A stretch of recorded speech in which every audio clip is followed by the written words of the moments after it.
بسم الله الرحمن الرحيم.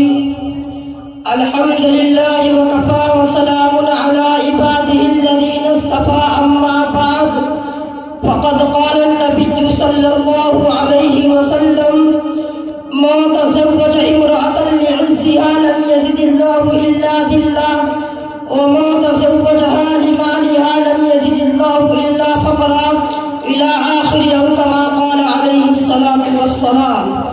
صدر محترم اور غرامی قدر سامعین کرام، اس وقت میرا موضوع سخن ہمارے معاشرے کا وہ ناصور ہے جس نے انسانی زندگی کے بنیادوں کو ہلا کر رکھ دیا ہے، سینکڑوں ہزاروں گھروں کو تباہ و برباد کر دیا ہے اور کتنے ہی جذبات کو مسل کر رکھ دیا ہے.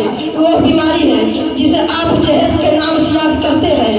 میں نے خطبہ کے بعد ایک حدیث شریف پڑھی ہے، اس میں حضور پور نور محمد عربی صلی اللہ علیہ وسلم کا پاک ارشاد ہے کہ جو شخص عزت حاصل کرنے کے لیے شادی کرے گا تو رب ذوالجلال ایسے شخص کو ذلت کے سوا کچھ نہ دیں گے، اور جو شخص مال کے لالچ میں شادی کرے گا تو اس کو فقر و فاقہ اور تنگ دستی کے سوا کچھ نصیب نہ ہوگا. اسلام کے پاس بانے آج ہندوستان کے اندر اور خاص طور سے ہمارے معاشرے میں جہیز ایک ایسا ناصر بن گیا ہے جو اتنی ہتھیار سے زیادہ خطرناک اور مہلک ثابت ہوتا جا رہا ہے. اسی ملعون جہیز کی بنیاد پر ہندوستانی معاشرے میں روزمرہ اخبارات کی رونقیں زار بن کر یہ سرخیاں چھپتی ہے کہ فلاں شوہر نے اپنی سسرال والوں سے اسکوٹر نہ ملنے پر اپنی نئی نویلی دلہن کو جلا دیا، فلاں شخص نے مزید جہیز کا مطالبہ پورا نہ کرنے پر بیوی کو موت کا گھاٹ اتار دیا. عجب ماجرا ہے حضرات، دیکھیے، عجب ماجرا ہے حضرات، دیکھیے، داماد مانگتا ہے خیرات. دیکھیے پیارے دوستو، اخبارات کی یہ سرخیاں ابھی غیر قومی کے بارے میں نظر آتی تھی، مگر افسوس کا رفتہ رفتہ ہمارے اسلامی معاشرے کے اندر بھی وہ وبا پھیل چکی ہے. آج اخبارات کے اندر جہیز کے لیے بھیٹ چڑھنے والی کئی فاطمہ، کہیں رضیہ، کہیں شبنم و پروانہ اسلامی شریعت کے نام لیواؤں سے کہہ رہی ہے.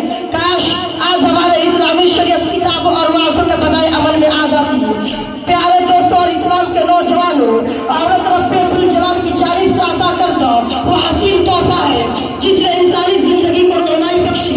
اسی عورت کے دم سے نظارہ میں خوبصورتی پیدا ہوئی. اسی معصوم کلی نے حضرت آدم علیہ السلام کی زندگی سے خوف و دہشت کو دور کیا، مگر ان تمام باتوں کے باوجود ظلم و ستم کی تاریخ شاہد ہے. اس دائرے پانی میں جتنے مظالم برپا ہوئے ہیں ان میں زیادہ تر صرف نازک ہی پر کیے گئے ہیں. اس بیر ہم سماج نے عورت کو جس نظر سے دیکھا ہے وہ نہایت ہی قابل مذمت ہے.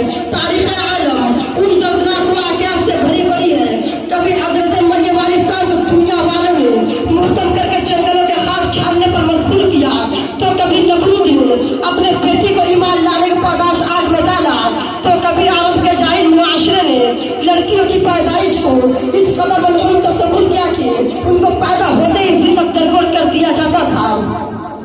پیارے دوستوں اور اسلام کے نوجوانوں، محترم حضرات، آج بھی ان معصوم کے شہزاد پر ظلم و ستم کے پہاڑ توڑے جا رہے ہیں. جبر و تشدد کی خاردار جھاڑیاں ان کی راہ میں حائل ہے.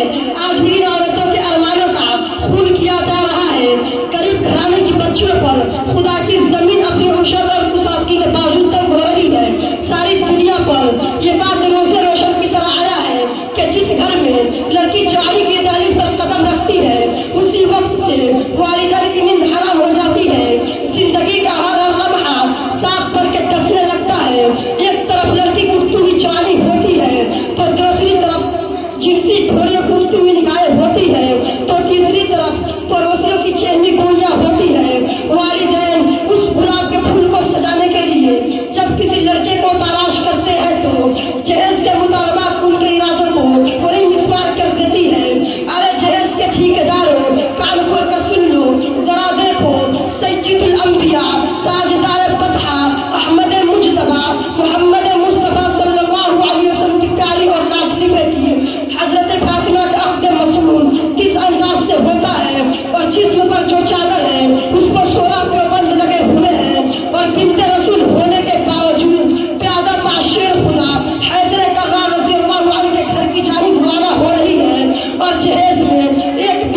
اگر تم